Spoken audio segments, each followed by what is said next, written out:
ओम श्री गुरुवे नमः। अखंडमंडलाकारं व्याप्तमेन चराचरं तत्पदं दर्शितं येन तस्मै श्री गुरुवे नमः।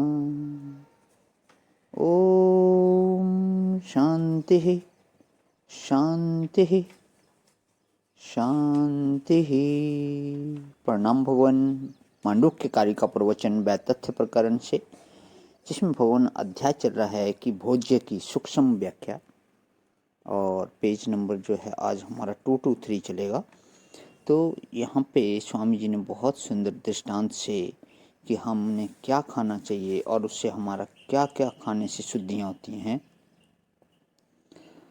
तो 4 शुद्धि स्वामी जी ने दी थी बहुत सुंदर, कि आश्रय की शुद्धि, निमित्त शुद्धि, जाति शुद्धि, और चौथी शुद्धि भी है कि जो वस्तु खाई जाए वह अपने हक की होवे। तो हमारी यहाँ पे बात चली थी कि धर्म क्रिया प्राधान्य यह मन शुद्धि का लक्षण नहीं है। अच्छा भाव की प्रधानता भी मन शुद्धि का लक्षण नहीं है, क्योंकि भावुक जो है वह सत्य असत्य नहीं जानता। वह तो जिसमें उसका राग होता है, वह भाव होता है, उसका वह चिंतन करता है। धर्मात्मा सत्य असत्य नहीं जानता, वह तो स्वधर्मनिष्ठ होता है। और भावुक सत्य असत्य नहीं जानता, वह तो अपनी उपासना में तल्लीन होना जानता है। और योगी परित्याग करके, विषय का परित्याग करके निर्विषय अंतःकरण में स्वनिष्ठ होना जानता है। उपासक तन्निष्ठ होना जानता है और योगी स्वनिष्ठ होना। धर्मात्मा धर्मनिष्ठ होना जानता है, परंतु सत्य क्या है, धर्म सत्य है कि तत् सत्य है कि स्व सत्य है। तो स्व की तो उपाधि हटानी पड़ती है, तत् की भी उपाधि हटानी पड़ती है, धर्म की उपाधि हटानी पड़ती है।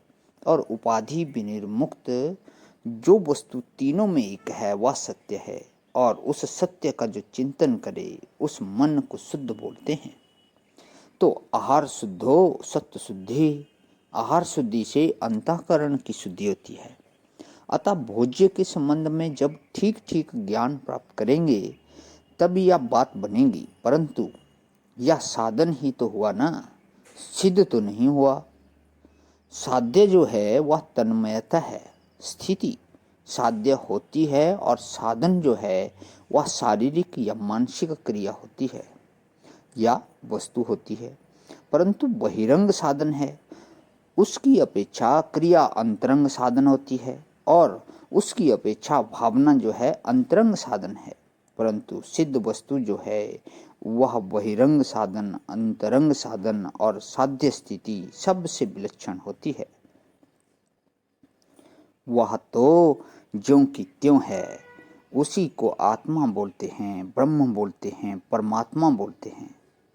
तो भोज्य को साधन के रूप में तो जानना, साध्य के रूप में नहीं जानना, सिद्ध के रूप में नहीं जानना।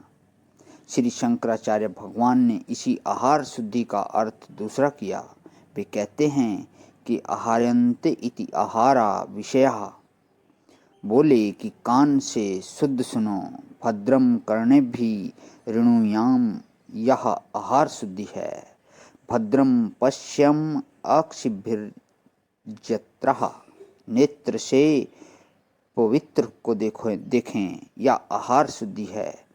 तो संपूर्ण इंद्रियों का व्यवहार शुद्ध हो, पाँव से पवित्र स्थान पर चलें, हाथ से पवित्र काम करें, मुंह से पवित्र बोलें, नासिका से पवित्र सूंघें।